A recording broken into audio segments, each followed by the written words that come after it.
Hi, this is Magdalena Halford with Halford Real Estate here in Nevada County, California, and I'm here to share 3 things to know before buying or selling real estate. Before we get started, I just want to take a brief moment to tell you a little bit about me and John, because why should you listen to us? What do we actually know about real estate? So John and I have over 10 years of experience each. So that's over 20 years of experience between the two of us. And that's in our local market, but we've also worked as far as the California coast. So this whole time we've been helping buyers and sellers achieve their goals.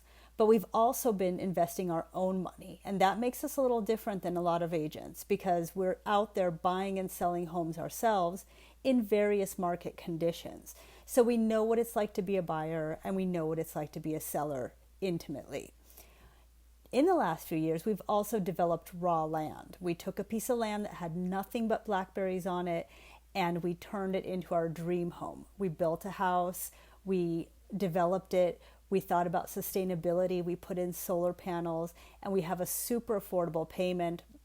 Our mortgage at this point is just a fraction of our cost of living. So we went from renting a tiny miner's cabin in our town to having our dream home.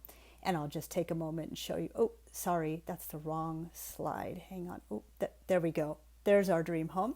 And we actually built that house, and that's where we live here in the forest in Nevada City. So we definitely know what it takes to achieve our goals. And that's what we want to share with you is what do we think about? What are the most important things to keep in mind and to know when you're deciding to buy or sell real estate? The first thing to keep in mind is alignment with your life. And what does that actually mean? Well, that sort of means that it's not all about the money. Because other than money, there's other resources we need to manage correctly. And that's our time, our energy, and our attention. And this really applies to real estate because what we sometimes see is people who make real estate decisions, but they don't factor in how much time, energy, and attention they're going to be able to give to the property. So in the case of somebody who's looking to flip a house, if you're not really there making all your decisions very carefully, really considering all your costs, really having accurate numbers, you might end up with an unsuccessful project. If you're not able to manage your property or rental, all of these things take time. And they also matter with selling because a lot of times people want to sell because they want to unburden themselves. So when you're deciding if you should sell a property, you want to think about how much time, energy, and attention is selling going to free up. And what is your plan for all that energy and attention and time? Because it's a resource. So just like money, we really advise that you manage and look at the overall alignment with your life. And that really comes down to knowing your motives, understanding why you want to do something. What is the need underneath the vision? And it helps to write that down. So if you want to buy or sell, really write down some reasons why and ask yourself these important questions, and that will help give you some clarity. Sometimes somebody wants to sell something because they feel burdened, but the market actually would indicate that it's better to just get a property manager and rent it out, and that might be the best financial decision. So, these things can become more clear when you take the time to consider not just the money, but these other factors of time, energy, attention, and overall alignment with your life. The second thing to know when considering if you should buy or sell is how can your money best work for you? So this really comes down to managing your money. And there's a few angles to this. Sometimes it's good to talk to a tax person or even a financial planner. But if you have a lot of savings and you're holding on to it as cash or it's invested in the market, you're dealing with all different types of risks. You're dealing with factors like inflation. And real estate offers you a chance to build long-term equity or sometimes short-term gains, depending on the decisions you make. So there's a lot to think about here. And what we're aiming for is for you to find a way to make your money work for you and to do what's most optimal in the market and the context that you're in. So some things to consider if you're buying, for example, is you'll need money for a down payment, you'll need money for closing costs, but you'll also need some money for repairs and property improvements and things that you want to do with the place afterwards. So really be realistic about how much you have to work with and what you're going to need down the road. And also selling, if you're going to sell a place and it's going to free up a lot of equity or cash, what is your plan for that money? And is that going to be better than keeping it in a property in long-term equity? Are you going to move it right into another property, or do you have another vision for it?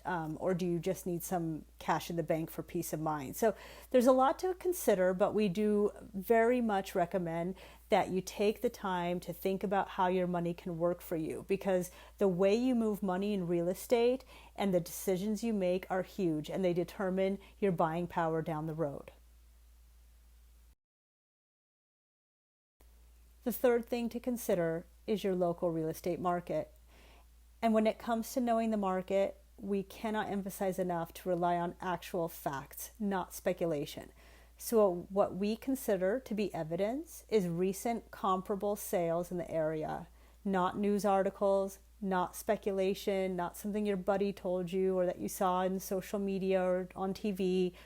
We like to work with exact data from the MLS and nothing else. That's what we're looking at, is proof of what are things selling for, what are buyers paying, and we use that to make our decisions.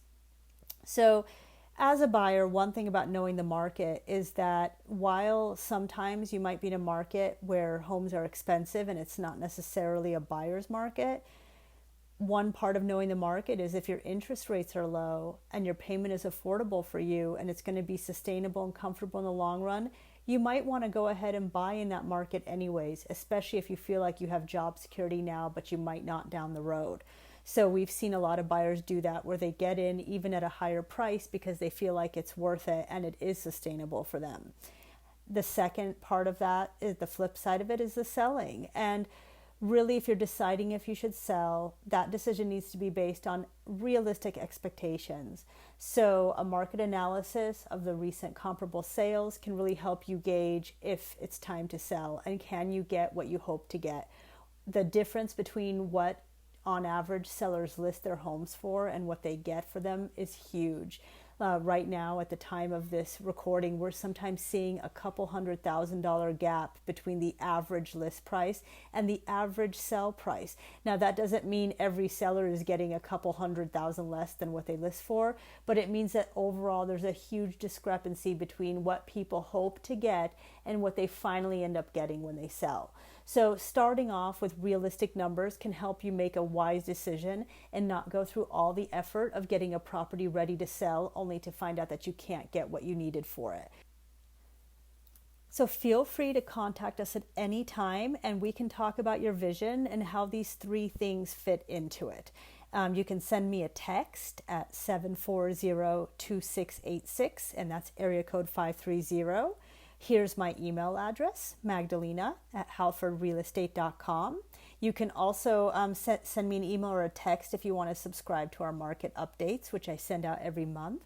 Or if you just want to keep in touch, you could follow me on Instagram at Halford Real Estate, and we're also on Facebook. So just check out our website, halfordrealestate.com, and you can follow us on Facebook or give us a call, reach out at any time. We'd love to help you, and we hope this information serves you well. Thanks.